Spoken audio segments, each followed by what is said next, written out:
Hi, Ken. So let me get this essay back to you since I know you're waiting for it. Okay, you've got both a line and a bar chart here. Let's see what it says. The diagram shows both the Genset diesel, careful, there should be consumption, there should be a P here, quantity in liters, and the duration of operation time of 5 fuel burning equipments. Okay, A to E. Okay, so let's try it again. Consumption, quantity in liters, and the duration. I would have probably rephrased this. I thought this was a little strange. First of all, I'm never really a big fan of sentences that have of, and like just in general, lots of prepositional phrases. They're kind of, the word I use is clunky. They don't really flow very well. So I probably would have rephrased this section to make it sound a little better. And the duration that 5 fuel burning generators operated. That to me would have been better. Because you don't use equipment in the plural. It's uncountable. So you can't really use that. So you could use generator. There is absolutely no reason not to use that word. Okay? So let's continue. Overall, the two sets of information are less likely to form any patterns, excluding that of the generators A and E. The fuel consumption amount of generator A and E appears to be inversely proportional to their amount of operation hours, respectively. All right, well, I like the language here. I don't think you necessarily need to talk about any patterns. You don't necessarily need to do that. Let's see. Hmm.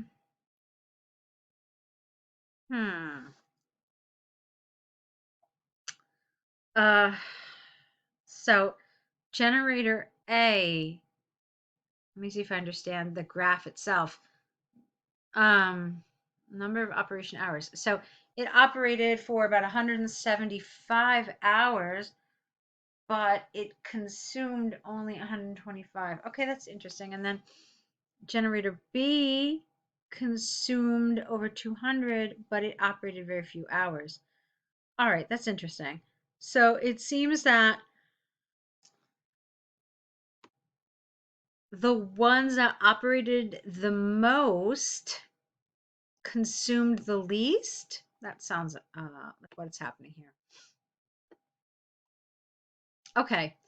Yeah, so honestly, I would have left out this sentence here. I would have left it out. I don't think it particularly is helpful. So I would have said, overall, the fuel consumption amount of generator A and E appears to be inversely proportional to the amount of operation hours. You don't need to say respectively. You don't need it because you're not giving us numbers here. If you had given us numbers and said, for example, 175 and whatever that is, then you would have been okay. Of course, data doesn't belong in the overview. So the way you treated this is correct. I just, like I said, I didn't feel this was particularly useful. I would have gone straight into the second sentence. Perhaps now you're thinking to yourself, well, Ellen, would I have reached 150 words? I believe you would have, but that's not really extremely important. We'll talk about other important things later. Okay. Considering the diesel consumption, let's see the diesel consumption. So we're talking about the blue. Okay. Generator B burnt the most. What's going on here? There should be a T. The most amount of fossil fuels, consuming, not 4, consuming about, get rid of 4, 212 liters. Okay. Generator C is the second highest fuel consumption equipment. That doesn't really make sense. Generator C, how about this? Consumed the second highest amount of fuel. That to me sounds better. Now, do we know the time period here? Let's see.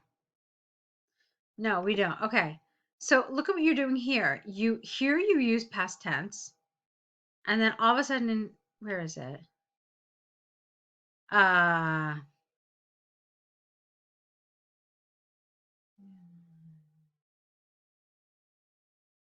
So here you're using past tense, and then here you're using present tense. So I don't really know why. Just be consistent with your tenses, okay? So, let's see. Considering diesel consumption, generator B burns would probably been better here. The most amount of fossil fuels, consuming about 212 liters. Generator C is the second highest fuel. Yeah, we already said that we were going to change that. We said generator C consumes the second highest amount of fuel. It burns 200 liters of diesel. Fine. And now here, I'd like to see something showing some contrast. So in contrast would have been good. Or however, generator A uses, you need an S here, the least amount of fuel, which is barely 125 liters. I don't know what this word is supposed to be. Doesn't make sense to me, so just get rid of it. The sentence is fine without that word. Now, okay, so what did you give me figures for? You gave me figures for A, B, and C.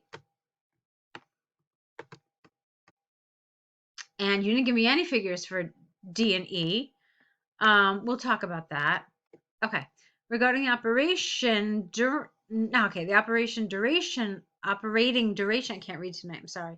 Regarding the operating duration of the equipment, again, singular because it's uncountable, generator E works for the most hours.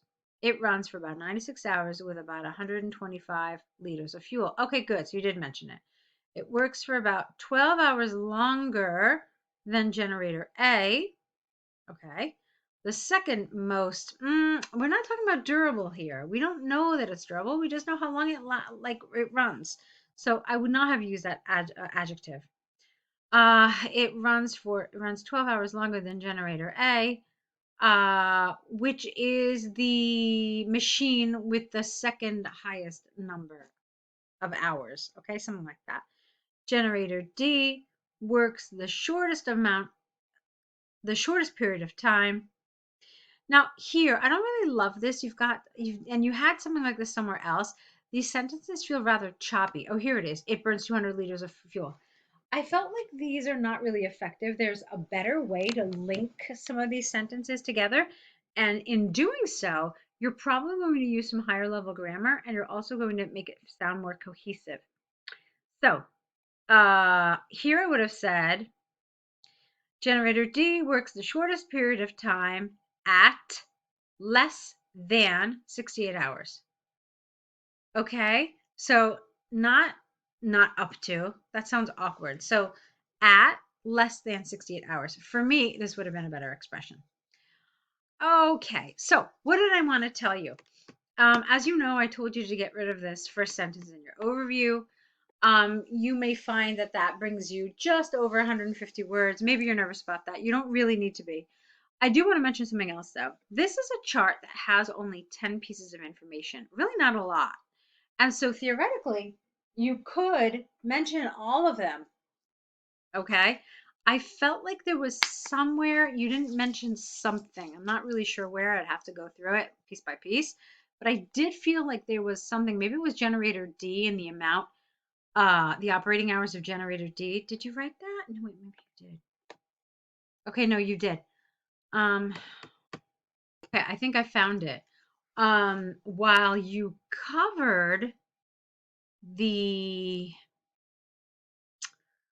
yeah, okay.